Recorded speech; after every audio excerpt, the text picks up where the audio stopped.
Il a une stature qui en impose. Sauveur Christophine y accuse 1,90 m sous la toise. Son visage lui respire les relents d'une enfance encore toute proche. À tout juste 16 ans, il passerait presque inaperçu tant il conjugue la discrétion. Et pourtant, depuis les championnats de France élite en petit bassin, il est entré dans la lumière médiatique.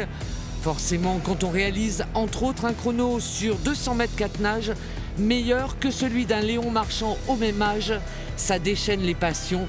Lui prend un recul immédiat. C'était assez flatteur, mais bon, je pense que c'était un peu pour faire du buzz. C'était pas très, pas très honnête parce que on parlait pas de mon 400. La nage où je me suis qualifié au championnat d'Europe et où j'ai fait le record d'Europe junior. Donc je pense qu'on aurait pu parler des deux, mais aussi du 400. Cet épisode-là n'a en rien bouleversé son quotidien. Ses parents veillent au grain, son entraîneur aussi. Ouais, hop. Il faut dire que Philippe Lucas, ce n'est pas n'importe qui dans le monde de la natation. Il alterne proximité, presque paternalisme avec ses nageurs et rigueur et exigence. Sa méthode d'entraînement a fait ses preuves. Sauveur est aujourd'hui un de ses protégés. Il connaît ses atouts. C'est un garçon qui est déjà intelligent, qui a de la glisse, qui a des qualités nautiques. Et puis c'est un bon nageur techniquement. Il a de la vitesse, il a un physique pour nager. Et après c'est un travailleur. En jambes, regarde-moi, tu fais un jambe de brasse, un battement, un jambe de dos, un battement, un ondulation, un battement à 2 minutes. C'est beaucoup de discipline. Mais après, je sais que je dois passer par là pour après en compète avoir les résultats que je veux. 29-3, super. Jette-toi bien sur le mur, laisse pas trop glisser à la fin. Et top. Et justement, se donner les moyens de ses ambitions, c'est la devise de Philippe Lucas. Alors Sauveur nage environ 80 km par semaine, répartis en une dizaine d'entraînements.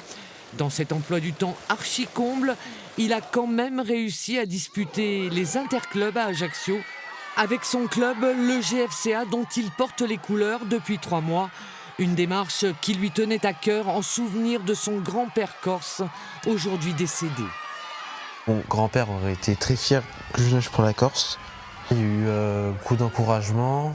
Voilà, j'ai pu un peu découvrir tout le monde. Donc ça m'a fait vraiment du bien. C'était une belle expérience aussi.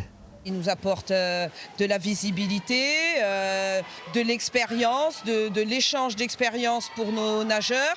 Et puis nous, on lui apporte un cadre familial, accueillant, avec des nageurs de son âge. Le sillage de Sauveur Christophine, il va servir de locomotive à la natation insulaire. C'est en tous les cas son souhait, en toute humilité, comme il espère que les projecteurs braqués sur lui mettront en exergue l'absence de bassin olympique en Corse. Compétiteur dans l'âme, il trace sa route sans faire de vagues, mais avec des ambitions.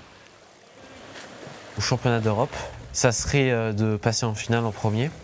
Et une fois en finale, d'aller chercher le record du monde junior.